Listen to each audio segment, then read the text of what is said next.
Hi friends, ఈరోజు తోటకూర పప్పు తయారు చేసే విధానం షేర్ చేస్తున్నానండి. తప్పకుండా ఇదే విధంగా ట్రై చేయండి. చాలా టేస్ట్గా, ఇంట్లో వాళ్ళందరూ కూడా బాగా ఇష్టపడతారు. ఇదే విధంగా మరలా ఇదే విధంగా ట్రై చేయమని అడుగుతారండి. అంత బాగుంటుంది. రండి, ఇది ఎలా తయారు చేయాలో చూసేద్దాం. హాయ్ ఫ్రెండ్స్, నమస్తే. Welcome to honours kitchen.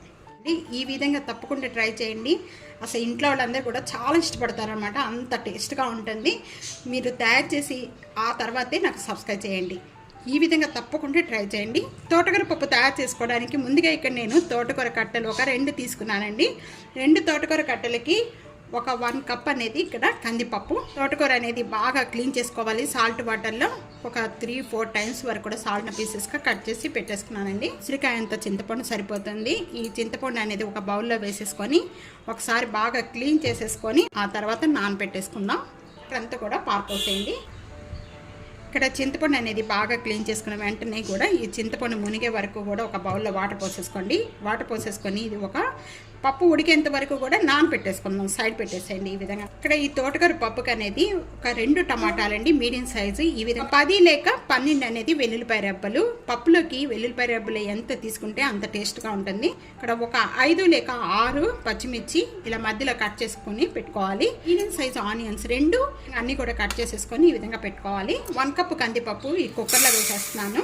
Water పోసేసుకొని ఒక 3-4 టైమ్స్ వరకు కూడా బాగా క్లీన్ చేసేసుకోండి. కందిపప్పుని ఇలాగ ప్రెస్ చేస్తూ కూడా చూస్తున్నారు కదా. ఈ విధంగా ప్రెస్ చేయటం వల్ల మనకి పైన కందిపప్పు ఉన్న మీద పాలిష్ అంతా కూడా ఈ విధంగా ఎల్లో కలర్ అంతా కూడా వచ్చేస్తుంది.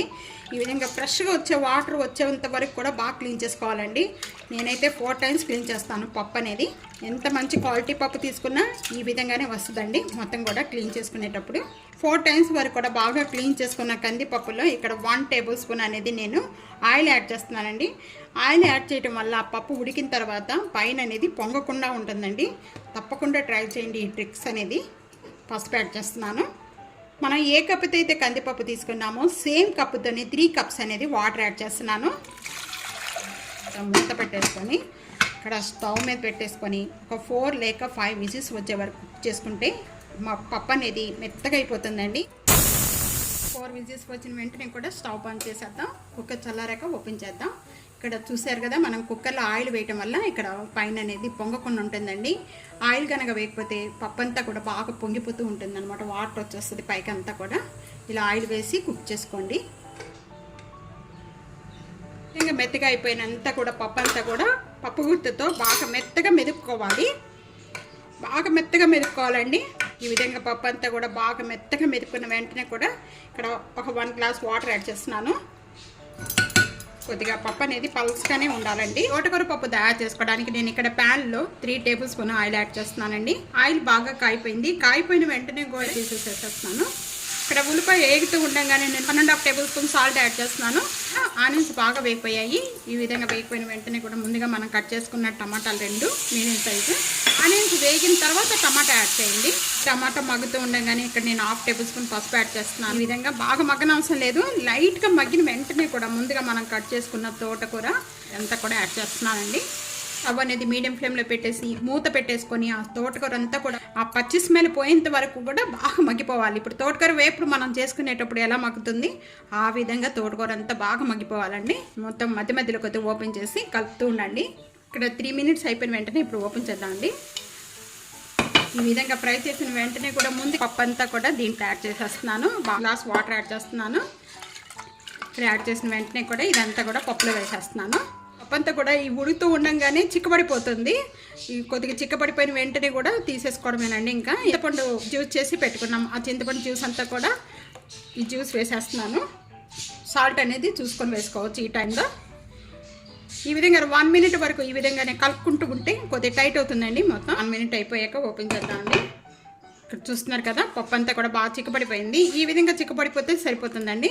ఇది చల్లారిపోయిన తర్వాత ఇంకొద్దిగా చిక్కబడిపోతుంది. అందుకని ఈ విధంగా చిక్కబడిపోయిన వెంటనే కూడా తీసేసి పక్కన పెట్టి ప్యాన్లో 1 టేబుల్ స్పూన్ గీ యాడ్ చేస్తున్నాను. ఇక్కడ 1 టేబుల్ స్పూన్ ఆయిల్ కూడా యాడ్ చేస్తున్నాను. దీంతో పాటే 2 టేబుల్ స్పూన్ యాడ్ చేసేసుకున్నాం. ఇదంతా కూడా బాగా కాగిన వెంటనే కొద్ది వెల్లుల్లిపాయ రెబ్బలు వేసేస్తున్నాను. ఏడుతూ ఉండగానే ఇక్కడ మనం పచ్చిమిర్చి వేసుకున్నాము. పచ్చిమిర్చి ఫస్ట్ తీసుకున్నాము ఒక 5 లేక 6 పచ్చి. ఇక్కడ వెల్లుల్లిపాయ రెబ్బలు పచ్చిమిర్చి ఒక హాఫ్ వేగినేయండి. హాఫ్ వేగిపోయిన వెంటనే కూడా 1 టేబుల్ స్పూన్ జీరా యాడ్ చేస్తున్నాను. హాఫ్ టేబుల్ స్పూను ఆవాలు. తాలింపు ఎంత బాగా వేగితే అంత చాలా టేస్ట్ వస్తుందండి పప్పు అనేది. కొద్దిగా వేగుతూ ఉండగానే అన్నీ ఇలా వేసుకుంటూ ఉండాలండి. ఒక్క ఎండుమిర్చి వేస్తున్నాను. పావు టేబుల్ స్పూను మెంతులు యాడ్ చేస్తున్నానండి. మెంతులు యాడ్ చేయడం వల్ల చాలా టేస్ట్ వస్తుంది. కూడా కొద్దిగా వేగిపోయిన వెంటనే కూడా ఇంగువ యాడ్ చేస్తున్నాను, ఎల్జీ ఇంగువ. మీరు వేగిపోయిన వెంటనే కొద్దిగా కరివేపాకండి. కరివేపాకు యాడ్ చేసిన వెంటనే కూడా ఇక్కడ కొత్తిమీర యాడ్ చేస్తున్నాను.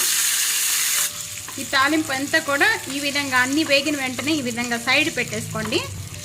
దీంట్లో కారం వేసుకోవాలండి, అందుకనే ఈ విధంగా సైడ్ పెట్టేసుకుందాం. స్టవ్ ఆన్ చేసేసిన తర్వాత ఇక్కడ కారం యాడ్ చేస్తున్నాను. నేను ఇక్కడ 1.5 టేబుల్ స్పూన్ కారం యాడ్ చేస్తున్నానండి. కారం యాడ్ చేసిన వెంటనే కూడా ఇంకా ప్యాన్ తీసేసేయాలి స్టవ్ మీద నుంచి. ఇదిగా ఇక్కడ మనం పప్పు అంతా కూడా తయారు చేసి పెట్టుకున్నామండి. ఈ పప్పులో వేసేసుకోవాలి. ఈ తాలింపు అంతా కూడా వేసేసిన వెంటనే కూడా మూత పెట్టేసుకోండి. మూత పెట్టేసుకోవడం వల్ల ఆ తాలింపులో వేసిన వెంటనే ఆ స్మెల్ అనేది బయటపోకుండా చాలా టేస్ట్ వస్తుందండి. 1 మినిట్ వరకు ఇదే విధంగా పెట్టుకోవాలి. మినిట్ అయిపోయిన వెంటనే ఇప్పుడు ఓపెన్ చేద్దామండి. ఇంకా ఇదంతా కూడా బాగా పప్పుకి కలిపేసుకుందాం. చాలా టేస్ట్గా ఉంటుంది. ఇది ఒకంతా కూడా సర్వింగ్ ప్లేట్లో తీసేసుకుందాం. ఇంకా సరే కదండి, గుమ్మగుమ్మలాడే తోటకూర పప్పు అనేది రెడీ అయిపోయింది. తప్పకుండా ఇదే విధంగా ట్రై చేసి మీకు ఎలా ఉందనేది కామెంట్స్లో తెలియజేయండి. సబ్స్క్రైబ్ చేయడం మర్చిపోద్దు. ఫ్యామిలీతో ఫ్రెండ్స్తో వీడియోని షేర్ చేస్తూ వీడియోని లైక్ చేస్తూ ఉండండి. ఇంకా ఎన్నో రకాలైన వంటకాల కోసం టీ.ANU'S కిచెన్ సబ్స్క్రైబ్ చేయడం మర్చిపోద్దు. Thank you for watching.